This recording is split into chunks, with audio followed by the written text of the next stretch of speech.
ঘড়ির কাঁটা এগোয় ধ্বংসের দিকে। ইরানের পরমাণু কেন্দ্রে হামলার ছক, কিন্তু তেহরানের হৃদয় তপ্ত আগ্নেয়গিরি।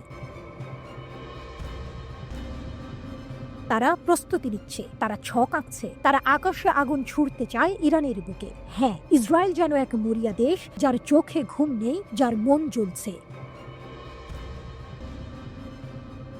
তারা ইঙ্গিত দিয়েছে ইরানের পরমাণু স্থাপনাগুলোতে হামলা হতে পারে যে কোনো সময়। বার্তা সংস্থা রয়টার্স জানায় শনিবার এক বিস্ফোরক প্রতিবেদন, যেখানে ধ্বংসের পদধ্বনি শোনা যায়, যেখানে ইরানের ছায়ায় কাঁপে মধ্যপ্রাচ্য।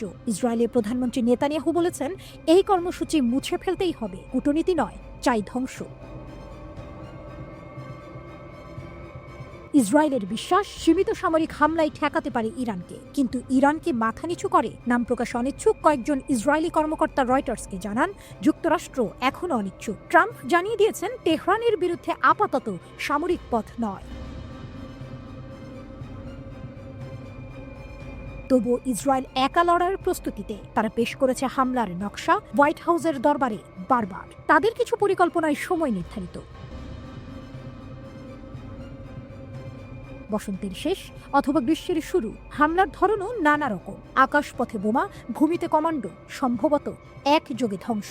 বিশ্লেষকরা বলছেন, এই হামলার উদ্দেশ্য নয় চূড়ান্ত বিজয়, উদ্দেশ্য ইরানকে কয়েক মাস, হয়তো 1 বছর পিছিয়ে দেয়া। তবে তাতে কাঁপবে বন্ধুত্বের ভিত। ওয়াশিংটন তেল আবিবের সম্পর্কেও পড়বে চির। আলোচনা, কূটনীতি সব মিলিয়ে পরিস্থিতি যেন উত্তাল নদী।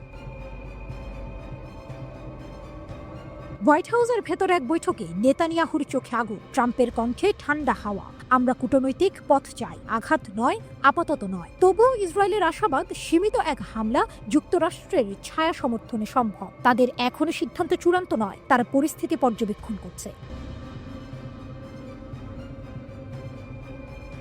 ইসরায়েলের এক শীর্ষ কর্মকর্তা রয়টার্সকে বলেন, হামলা হবে কিনা এখনো ঠিক হয়নি, কিন্তু যদি হয় বিশ্ব ইতিহাস থমকে দাঁড়াবে। অন্যদিকে তেহরান তীক্ষ্ণ দৃষ্টি রাখছে। একজন ইরানি নিরাপত্তা কর্মকর্তা জানালেন, আমাদের কাছে নির্ভরযোগ্য তথ্য আছে, ইসরায়েল বড় আঘাতের পরিকল্পনা করছে। আমরাও প্রস্তুত। প্রত্যাঘাত হবে বজ্রপাতের মতো, জবাব হবে কঠোর, অপ্রতিরোধ্য।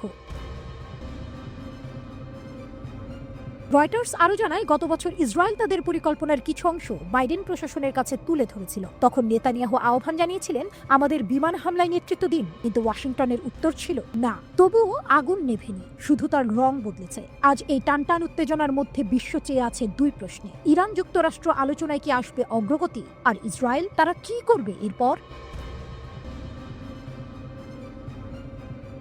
তেহরান জানে, তাদের মাটি শুধু ভূখণ্ড নয়, তাদের পারমাণবিক কর্মসূচি শুধু প্রকল্প নয়, তা এক আত্মমর্যাদা, এক জাতির প্রতিরোধ। আর যদি আঘাত আসে, তাহলে জবাব হবে ইতিহাসের এক রক্তাক্ত কবিতা, যার প্রতিটি চরণে লেখা থাকবে ইরানের অগ্নিসম প্রতিজ্ঞা।